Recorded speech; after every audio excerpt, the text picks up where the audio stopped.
Hi everyone, my name is Gianna Grau, and for this week's discussion post on tobacco, I chose to focus on the subtopic smokers and COVID. Now, before we get started, here's a table of contents that briefly describes everything that's going to be discussed today. So first, we'll do an overview of COVID-19, then discuss tobacco briefly, then we'll talk about the impact that both COVID and tobacco have on respiratory health. We'll talk about the effects of secondhand smoking, some public health recommendations, and finally, a conclusion. An overview of COVID-19. I know we all lived through it, so I'll try to keep this brief. The coronavirus is an infectious disease caused by the SARS-CoV-2 virus. The virus can either have mild or more severe cases. Mild cases can be treated without medical attention. It can spread through small liquid particles when a person coughs, sneezes, breathes, or speaks. The most common symptoms include fever, cough, tiredness, and loss of taste or smell. And a statistic, as of June 1st, 2024, nearly 1.2 million people total have died of COVID in the United States. So who is at risk? Older people. While anyone can contract COVID-19, older people are more likely to have a worse case of COVID due to their age and weakened immune system. Also, those with underlying medical conditions such as cardiovascular disease, diabetes, chronic respiratory disease, or cancer are at a greater risk of being impacted by COVID-19. We'll discuss smokers later on, but just an important point to mention, both of these risk factors are being compared to the average healthy adult. Some types of prevention methods include social distancing. Even if the people around you don't appear to be sick, it's recommended to stay at least 1 meter apart. By properly wearing a mask that could cover both your mouth and nose when social distancing isn't possible or there isn't a lot of ventilation in the area. Vaccinations. Getting vaccinated when a vaccine becomes available to you is one of the most effective ways to prevent the spread. And finally, a general tip that everyone should be doing in general: when coughing or sneezing, make sure to do so into a flexed elbow to prevent the spread of germs. We'll briefly discuss tobacco. So smoking is the leading preventable cause of premature death in the United States and leads to about 480,000 deaths yearly. There are 69 chemicals in tobacco smoke that are carcinogenic. Carcinogens are essentially just substances that are cancer-causing. Cigarette smoking accounts for 30% of all cancer deaths. Cigarette smoke has been linked to about 80 to 90% of all lung cancer cases and is responsible for 80% of lung cancer deaths. Not only does smoking cause cancer, but it increases the risk of cardiovascular disease, stroke, heart attack, vascular disease, and aneurysm. Here is a graphic from the World Health Organization, who analyzed 195 countries on their tobacco control measures.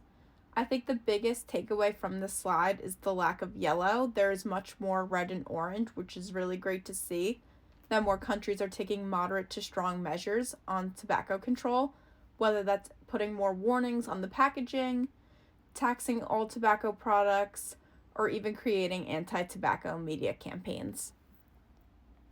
Moving on to the impact on respiratory health.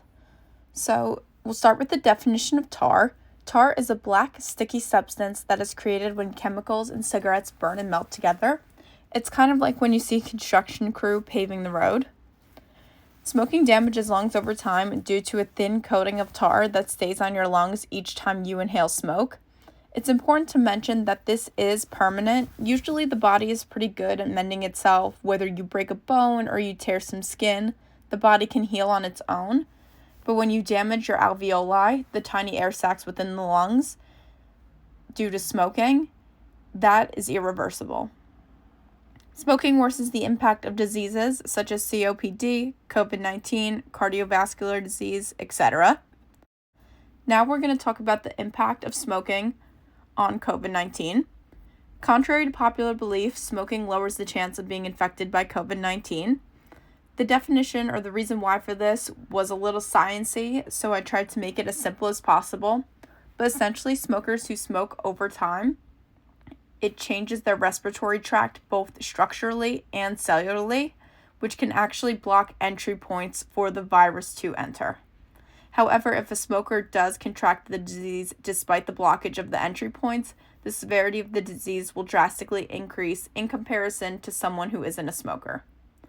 This is just a quote I found from a study that was conducted on a bunch of crew members on a boat who were infected with COVID-19 at the same time. Among the 1,688 crew members, the ones that were smokers, 71% contracted COVID-19 versus the non-smokers, where 80% of them contracted COVID-19. Moving on to secondhand smoking and its impact, exposure to secondhand smoke can significantly impact health the same way as if you were to directly smoke cigarettes. With this being said, being exposed to secondhand smoke can worsen symptoms of COVID-19 comparatively to someone who hasn't been exposed. The effects of secondhand smoke exposure are immediate and can last for at least 3 hours.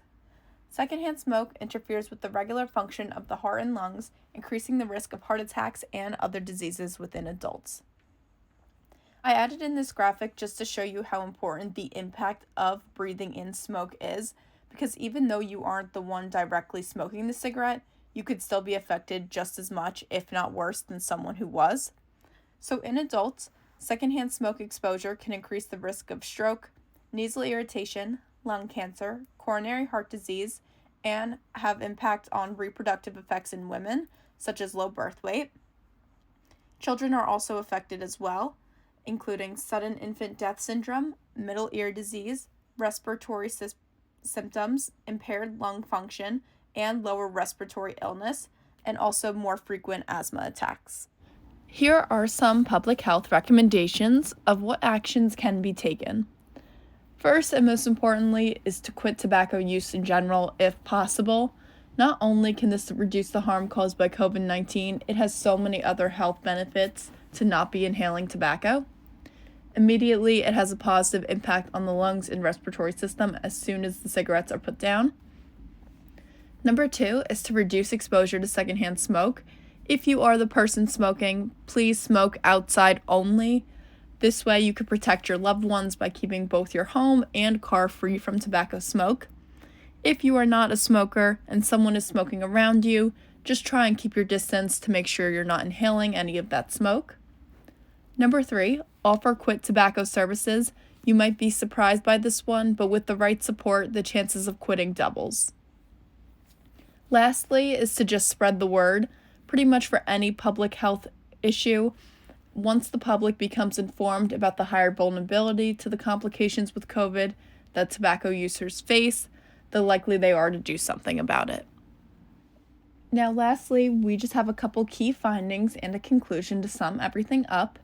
So some causes of COVID are the airborne droplets from coughing, sneezing, breathing, singing. You can also get COVID if you're a smoker by bringing the cigarette to your lips.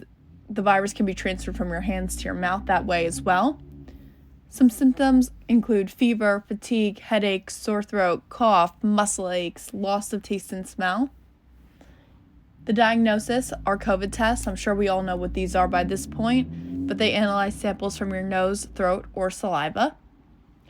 Treatment methods for mild cases, they can be treated with rest, hydration, over-the-counter medicines. More severe cases, unfortunately, can result in hospitalization, oxygen therapy, etc. Prevention methods include social distancing, proper mask wearing, and vaccinations. Some key findings.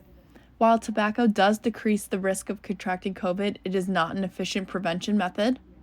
Tobacco drastically worsens the impact of the disease if it is contracted. Smoking changes your respiratory tract cellularly and structurally, which explains why it decreases the risk of contracting COVID. Secondhand smoke has nearly the same effects as directly smoking a cigarette. And some final conclusions is that it is never too late to quit smoking at any age.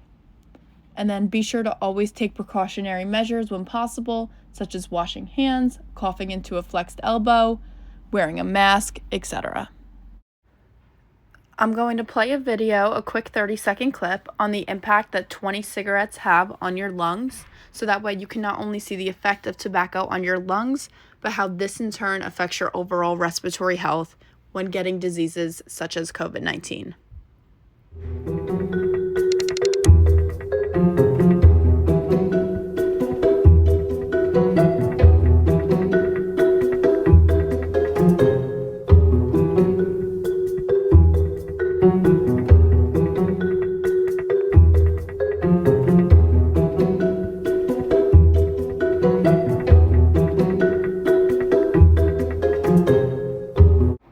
I hope everyone enjoyed that video. Sorry it was a little graphic, but I wrote out some discussion questions that are totally optional, but you can answer if you would like.